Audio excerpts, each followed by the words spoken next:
پیارے بچوں، آج میں جو آپ کے لیے کہانی لائی ہوں اس کا نام ہے دو دوست اور ایک ریچھ۔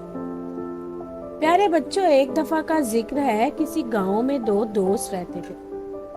انہوں نے ایک دن سیر پر جانے کا سوچا اور وہ ایک جنگل کی سیر کے لیے روانہ ہو گئے۔ جنگل بہت زیادہ گھنا تھا اور دونوں دوستوں کو پتا تھا کہ یہ جنگل بہت خطرناک ہے اور کبھی بھی کچھ بھی ہو سکتا ہے۔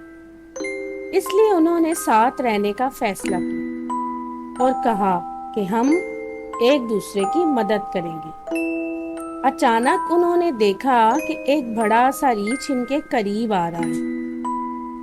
وہ دونوں بہت خوفزدہ ہو گئے۔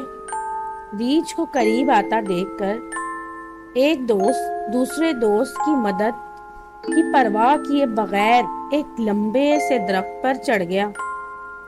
دوسرا دوست درخت پر چڑھنے کا طریقہ نہیں جانتا تھا۔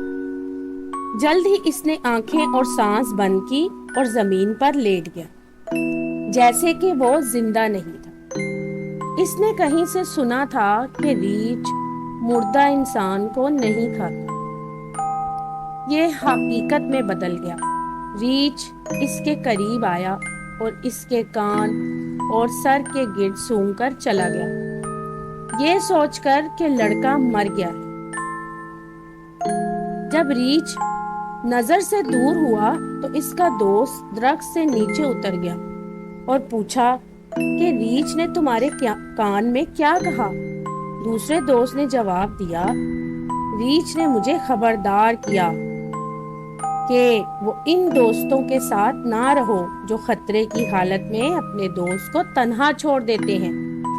تو دوستو، اگر آپ کو میری یہ کہانی پسند آئی تو میرے چینل کو لائک اور سبسکرائب ضرور کیجیے گا۔